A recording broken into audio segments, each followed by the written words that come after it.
YouTube, it's your girl Razia J, and I'm back with another video. If this is your first time landing on my channel, seeing my face, welcome, welcome, welcome. Glad to have you here. And if you have been rocking with Ray, thank you so much for your continual support. It means the world to me. On this channel, it's where faith, family, and social work intersect. I am a believer, military spouse, mom of two, and macro social worker. And we talk about all things. We talk about my family, we talk about my faith, and we definitely talk about a lot of social work related things. So as you can see by the title of today's video, you know what we're talking about today. And we're just gonna jump right in. We're gonna talk today about PhD application cycles as a social worker. So I get this question a lot. What do I think social workers should do I get this question a lot. What do I think social workers should do if they want to get a doctoral degree? And what, if any,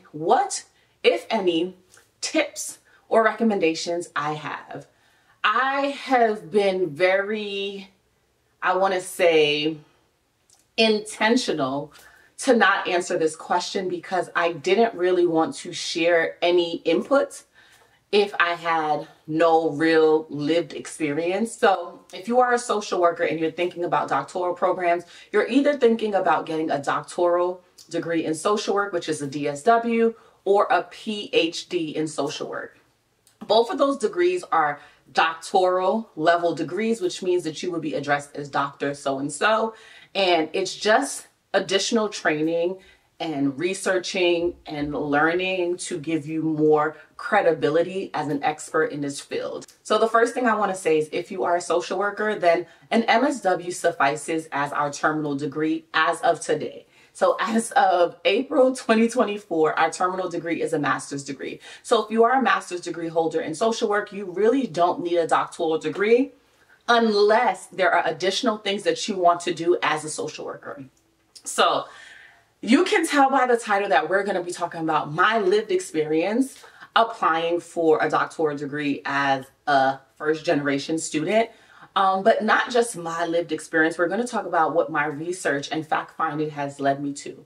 So let's get this out of the way really quickly. I did apply to PhD programs the last cycle. So I want to say November and December of 2023, I was actively applying to PhD programs. And that was really around the time that I started getting questions about PhD programs and how can people apply and what they should do and tips and strategies. And in that time frame, I really didn't have any tip and strategies to provide because I also was trying to figure it out for myself. Now that that has passed, and we are done with the cycle of application for now when it comes to doctoral degrees, I feel like I can give a little bit more input. Again, these are my suggestions based on my lived experiences and what I have learned. 1, trying to apply. 2, being an applicant. And 3, also not getting into every program that I applied to. So I want to make this very clear.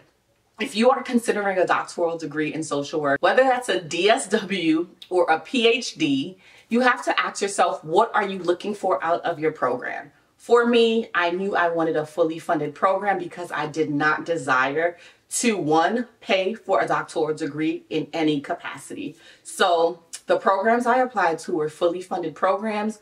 And I'm a firm believer that if you want something and if the stars align, then it will be yours. I don't really tell people to manifest things, but I do tell people to pray about things and to really set your intentions on what you want. And those outcomes may be yours if it is the right season. So for me, I applied to 2 fully funded programs. I wish I would have applied for more programs, and I will share later why I wish I did that. But I just want to say, ask yourself, what do I want out of this program? Do I want to pay for this program? And what do I want this program to teach me? If you are a clinical social worker and you're just looking to learn additional skill sets to apply when it comes to social work, then I would recommend a DSW. If you are into academia, higher education, policy, research, leadership, any of those things, I will say consider heavily a PhD because that is a research-based doctoral degree. Another thing that you want to consider when you're doing your fact finding and you're trying to figure out what to do to apply for a PhD program, ask yourself, do I want to take out loans? Do I want it to be full-time? Do I want to research? Do I want to end up in industry, which is, do you want to just be a social worker? Do I want to end up in academia? Do I want to teach? Do I want to become a tenure track professor? And I know there is going to be someone in my comments saying that, hey, I know there's going to be people in my comments saying, hey, you don't need a PhD to be a tenure track professor. But all of the tenure track professors that I know, that I look up to, that I would say if I wanted to be someone in academia, it would be one of them, are tenure track.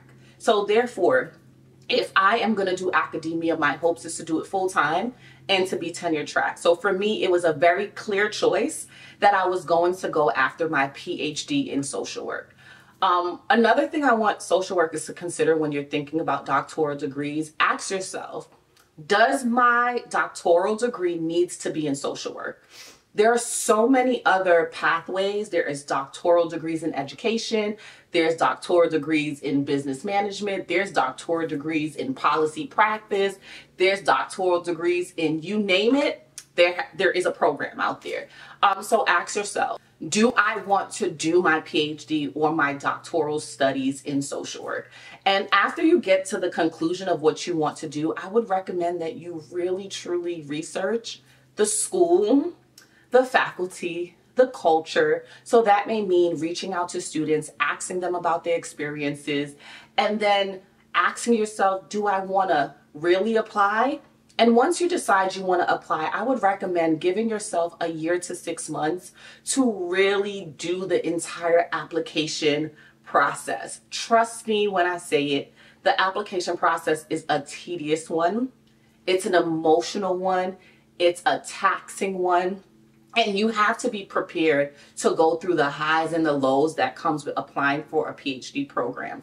I applied to MSW programs and I didn't even think twice about rejections, wait lists, or anything like that. And when I applied to PhD programs, I entered it the same way, very naive, but I did do a few things. So one of the things I did is I reached out to the schools. I reached out to the directors of the programs and I asked them to sit down with me, talk to me, tell me a little bit more about the programs. And I would 100% recommend that you do that. But the one thing I wish I would have did was reach out to a PI before I applied and ask them seriously, are you looking to take on a new lab fellow? Are you looking to supervise this term, right? Because getting into a PhD program is highly weighted on if you have a supervisor, if you have someone that is looking to supervise a student. If you don't have a lab to work in and you're going to a research school and it's fully funded, 9 times out of 10, your application is going to get rejected. So I would encourage you, if you are a social worker and you're working in the fields, but you know you want to get a PhD or a DSW sometime down the line, start to build those connections where you want to go to school. So for me, I applied to schools closer to where I live, but a lot of my connections are in the East Coast. And if I was a little bit smarter about it, I probably would have applied to a PhD program in the East Coast because I know that I probably would have gotten in because I know people in the East Coast.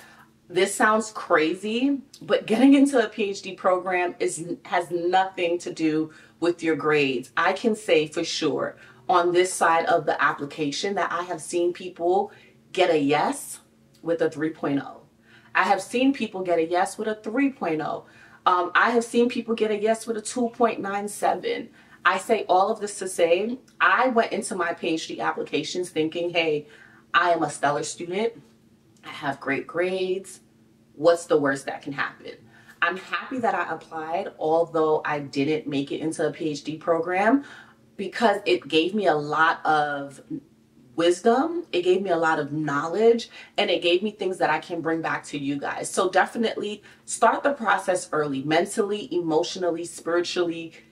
Start it early. Start prepping yourself for the programs you want to apply to. Start reaching out to the programs, the directors, the chairs, the committees, the PIs. Start reaching out to people. The next thing I'm going to recommend is start working on your SOP. and revising it. I took 6 months to work on my SOP. I seriously started working on it a month and a half before it was due. And I can tell you now, looking on my drive, I probably have 15 to 20 versions of my personal statement. So start working on that early. The fourth thing I would recommend is really ask yourself, can you see yourself living in the city that you're applying to school at? Can you see yourself working long hours at the lab? And number three, ask yourself if you're flexible. I know a lot of students that didn't get in because their research was so niche that there was no flexibility. I would also say that if you applied to a PhD program and you got rejected early on, start looking at your recommenders. Start looking at your SOP. Don't really focus on your grades. See if you can take the GRE.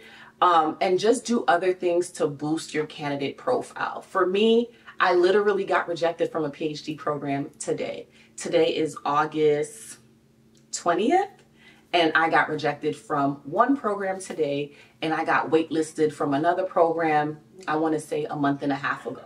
And I'm still on the wait list of that program.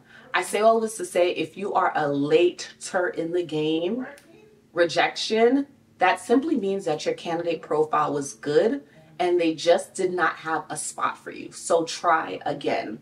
I want to share that applying to PhD programs, especially fully funded programs with 10 or less candidates, can be emotionally draining. You're probably going to get rejected like I did, but it's not the end of the world. If you really and truly want your PhD, apply again, work on your candidate profile, see what you can improve, see what research you can get into on the back end. Like for me, I have started working with the lab. I plan on trying to get some white papers written, starting to do some publications, asking yourself what you can do to amplify your candidate profile so that you can be successful. I know people who have said that they got rejected from over 50 schools. The truth is, for a PhD program or a DSW program or any doctoral level program, you just need one yes. And even if the yes is not this year, even if it's not next year, even if it's not in the next 5 years, if you really want to get a PhD degree, if you really want to continually research, if you really want to get into academia, just start getting your feelers out there, start building healthy, genuine, authentic connections with people that are aspiring to do those things or people that are doing those things, and ask them how you can set yourself up for success. I believe that every social worker deserves an opportunity to do whatever it is that their heart desires. If it's a certification, if it's a PhD degree, if it's a doctoral degree, if it's another master's, don't limit yourself to the no's that you have right now and today. Trust in your abilities, trust in what you bring to the table, and try again. So that's my whole thing about PhDs. If you are a social worker and you want a PhD, go for it. You don't necessarily need it, but ask yourself why you're doing it, what you hope to get from a PhD degree, and what does your research bring to the table that is going to bring about change. It's not just about adding letters to the back of your name, but it's really about doing something that is meaningful for the social work profession or for marginalized communities, or to bring about change in another's life. So I say all that to say, if you are applying for PhD programs this cycle that's coming up, we're in April. I think you should start your research now, start reaching out to faculty and staff, start getting to know people right now, and start letting them know your interests. Start talking up about your research, whether that's through publications or presentations. Start working on your CV. Start having people look at your application stuff and your packet and give you feedback. For me, I had 4 people read my papers. I got a ton of feedback, and literally, I think all of the feedback I got really made it beneficial for me in the long run. And although I did not get into one program and I'm on the wait list for another, I find myself very fortunate because there are people whose applications were rejected the first week of reviews. So if you are a late cycle rejection, it's not your application. It's probably they just don't have a spot for you, and that is okay. Keep applying, keep trying, keep pushing. the right doors will open and you will end up in the spaces that you need to be. Bye.